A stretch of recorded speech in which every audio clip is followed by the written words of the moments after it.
Olá, gente, boa noite, boa quinta-feira. Vamos começar mais uma live, né? Nossas lives da quinta. E hoje o tema sugerido por vocês, né? Eu deixei uma enquete no começo da semana, foi a prova de títulos em seleções e concursos. Então, a gente vai conversar um pouquinho sobre o que é essa danada dessa prova de títulos, né? é, Como ela acontece e por que que ela assusta tanta gente, né? Então, primeiro eu vou começar com uma pergunta que eu abri a caixinha para que vocês mandassem dúvidas sobre este tema. E uma das primeiras perguntas que eu recebi foi: Grazi, mas o que que é prova de títulos, né? Então, a primeira coisa que a gente tem que entender é que a prova de títulos, ela é uma etapa do processo seletivo e classificatório, tanto de seleções, né, seleções de pós-graduação, como residência, mestrado, especializações, como concursos públicos, né? E ela é uma etapa que ela vai se dedicar a fazer uma avaliação da sua trajetória acadêmica e profissional, certo?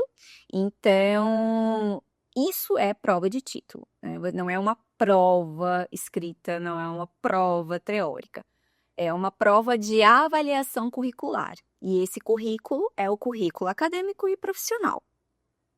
Quem faz essa avaliação, Grazi? Uma banca avaliadora. Então, a gente tem as seleções e os concursos que têm essa etapa de prova de título, é, você tem uma banca avaliadora que vai fazer essa avaliação. Bom, primeira coisa que a gente tem que saber: todas as seleções e todos os concursos têm prova de título? Não, nem todos. Não é uma etapa obrigatória, mas a grande maioria tem. Então, você precisa, né, você candidato, você precisa se preparar para a prova teórica, né, saber o conhecimento específico, conhecimento geral, né? Você precisa atingir uma nota de corte dessa prova teórica. Ô, Grazi, o que que é uma nota de corte? É a média que você tem que alcançar para passar para as outras etapas do processo seletivo. Então, exemplo, você precisa tirar uma nota mínima na prova de residência 7. Se você tirar menos que 7, você nem segue adiante no processo de seleção. Você é automaticamente desclassificado.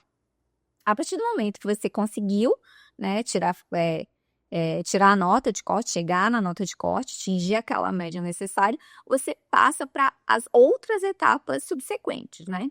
E uma dessas etapas pode ser a prova de título. Bom, como é que eles vão avaliar? Como que é isso?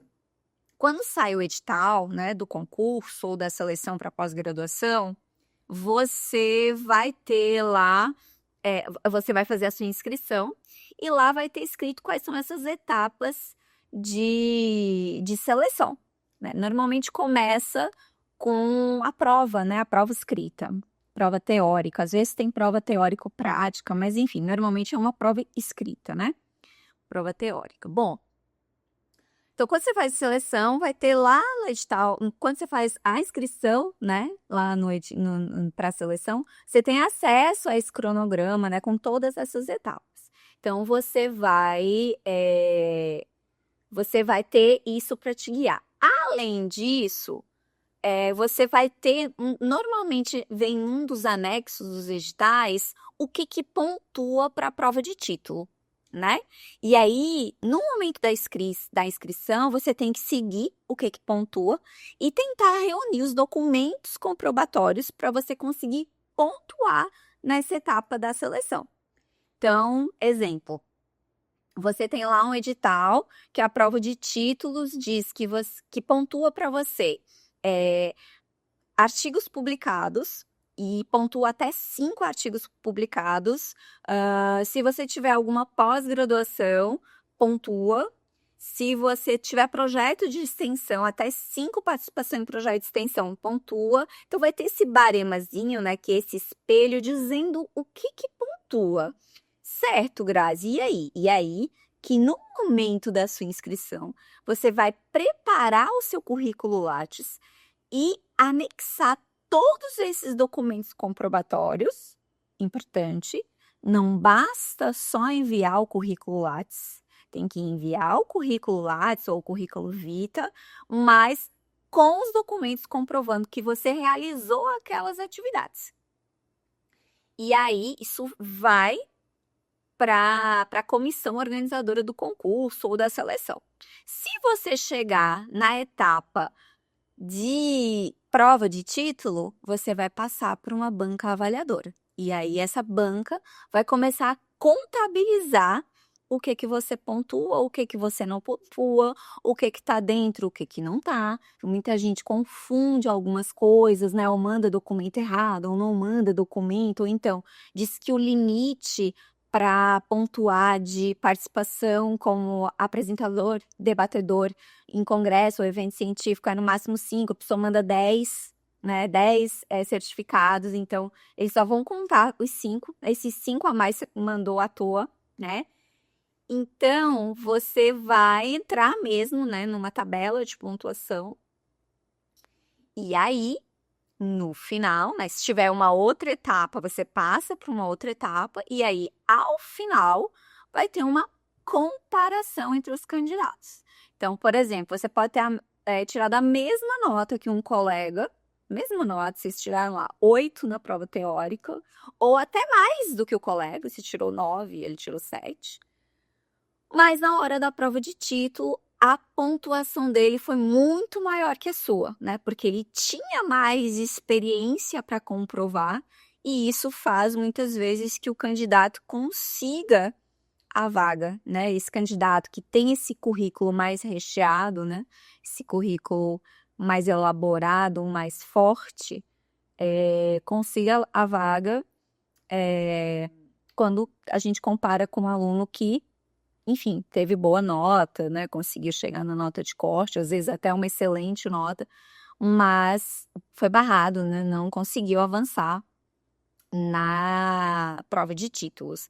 Então, o que é importante a gente entender da prova de títulos, né? Primeiro, sempre no edital de seleção e de concurso, dar uma olhada com carinho no que pontua, certo? E aí você ir organizando a documentação necessária. E isso é uma coisa importantíssima, gente. Atualizar o Lattes é só uma etapa do processo. A gente tem que atualizar o Lattes sempre, porque se a gente for deixando para depois, a gente se perde, isso é natural. Eu que já tenho mais de 15 anos no meio acadêmico, se eu deixo para depois, eu acabo esquecendo, ou perco o certificado, ou esqueço de pegar, principalmente eu que oriento muito aluno, esqueço de pegar o certificado com o aluno, enfim. Então, é importante. Fez uma atividade, principalmente vocês que estão no início da trajetória, né, profissional e acadêmica de vocês, fez uma atividade que vai entrar no currículo, coloque no currículo, atualize o currículo. Em seguida, vá atrás do certificado e guarde esse certificado. Na minha época de graduação, a maioria dos certificados eram de papel, né? Eu tenho uma pasta com certificados guardados, enfim. Hoje em dia, a maioria dos certificados são online, né? Você tem acesso na própria página do evento que você participou, a faculdade, né? A instituição de ensino que você participou do projeto de extensão, de monitoria, normalmente te manda por e-mail. Então, você tem como guardar isso na nuvem, enfim, de forma virtual, e que fica mais fácil. E aí, você tem que ter um senso de organização, sabe, por atividades, né? Para que na hora que você precise mostrar, comprovar as atividades que você participou, como por exemplo, na prova de título, você tenha facilidade. Porque o que acontece muitas vezes é o aluno, ele participou sim, ele tem um currículo forte, um currículo interessante, mas na hora de comprovar, ele não consegue. Aí ele fica meio desesperado, vai atrás dos comprovantes, não acha certificado e às vezes deixou para o último dia da inscrição. E aquela loucura, e às vezes ele acaba não entrando, né, numa pós-graduação ou naquela vaga do concurso por desorganização. Não foi nem porque ele não qualificou o seu currículo para essa etapa. Então, isso é muito importante, né? E a prova de título, ela pode melhorar muito a sua classificação, como eu falei, ou te desclassificar, ou te deixar lá embaixo. Na verdade, na maioria das vezes, ela não é classificatória, né? Ou melhor, ela não é eliminatória, ela é classificatória. Então, ela vai, se você te pontuar bem, você sobe, né? Se você não pontuar tanto, você vai ficando lá para baixo, né? Então, por isso que a prova de títulos é tão importante. Aí, uma das caixinhas que veio para mim, que uma aluna perguntou, foi a seguinte: Grazi, tu acha muito difícil passar num concurso público recém-formada, assim, eu saio da faculdade e passo num concurso público? Não. Isso aconteceu comigo, né? Não é difícil. Ou melhor, não é difícil, mas precisa de organização e método, né? Primeira coisa é você tem que estudar. Você tem que saber o que você mais ou menos você quer, o concurso que você quer e se preparar teoricamente, né? O que cai, quais são as referências que o edital coloca, ir atrás, estudar de verdade. E segundo, preparar o seu currículo. E um currículo você não prepara do dia para a noite. Um currículo ele precisa ser preparado com calma, né? Até porque as atividades elas demoram muitas vezes para acabar. Você não produz um artigo, publica um artigo em um mês, né? Isso leva um ano, às vezes 2, um ano e meio, enfim, né? Você não participa de um projeto de iniciação científica e faz coleta de dados e apresentação em 5 meses, né? Não, isso normalmente dura em média um ano, né? Então, você precisa de tempo para organizar esse currículo para ter um currículo competitivo na prova de títulos. Então, por isso que eu bato tanto na tecla. Quanto antes você começar, mais fácil vai ser esse processo, mais competitivo vai estar o seu currículo na hora desses processos seletivos e concursos. O que eu dou de dica para os meus alunos é: Grazi, mas veja só, eu estou no 5º período, ou sei lá, no 6º período do curso. Eu tenho um desejo de fazer um concurso para, sei lá, marinha, aeronáutica. O que eu faço para saber o que vai cair na prova que eu só vou fazer daqui a 2 anos, 3 anos? Vá atrás de editais antigos. Entenda como é que é o perfil desse edital. Entenda normalmente o que cai na prova que você está a fim de fazer. Entenda o que pontua no currículo. E aí você começa a organizar suas atividades. Gente, com isso, a chance de você entrar num concurso público ou numa seleção de pós-graduação é infinitamente maior. Então, sentar e estudar de verdade, né, sabendo que você tem que fazer uma boa prova teórica, mas que é uma etapa eliminatória, que você tem que atingir uma nota de corte mínima para continuar adiante no processo de seleção, e depois investir nesse currículo. E esse currículo para poder participar da prova de título, que é classificatória e pode te levar lá para cima. E esse currículo, ele não é construído do dia para a noite. E ele precisa ser construído de forma estratégica, porque senão você acaba investindo em muita atividade que não vai pontuar para aquilo que você quer, né? Então, se o seu objetivo for esse, se você sabe bem o objetivo que você quer, se você traçou bem esse teu objetivo, fica mais fácil você construir esse currículo que conta tanto, né? Que pode ser um divisor de águas e que pode te colocar dentro aí da pós-graduação ou do concurso do teu tão sonhado concurso público. Então, a minha resposta a essa pergunta, Grazi, é muito difícil um recém-formado passar num concurso? Não, não é muito difícil, mas precisa de organização e estratégia. Se você for assim, eu vou lá, vou fazer a prova, vou ver o que dá, dificilmente. Ou então, eu estudei muito, eu sei muito, eu entendo muito da parte teórica, mas não preparei meu currículo, mas sei lá, vou lá e vou arrasar a prova e vou acabar entrando. Não, dificilmente você vai entrar. Porque você vai concorrer com pessoas que não são recém-formadas e que estão aí muitas vezes tentando há muito tempo melhorar esse currículo, né? E já tem mais bagagem neste currículo, então você acaba não conseguindo. E essa minha fala, eu queria terminar trazendo isso para vocês, né? Porque muitos alunos falam assim para mim, Grazi, é isso, eu vou terminar a faculdade, vou fazer o concurso, ou vou fazer, tentar passar na residência, ou no mestrado, ou na especialização, enfim. E vai vir aquela pessoa que já está formada há 3, 4, 5 anos e vai ter um currículo muito melhor do que o meu, vai pegar a minha vaga. Não necessariamente, gente.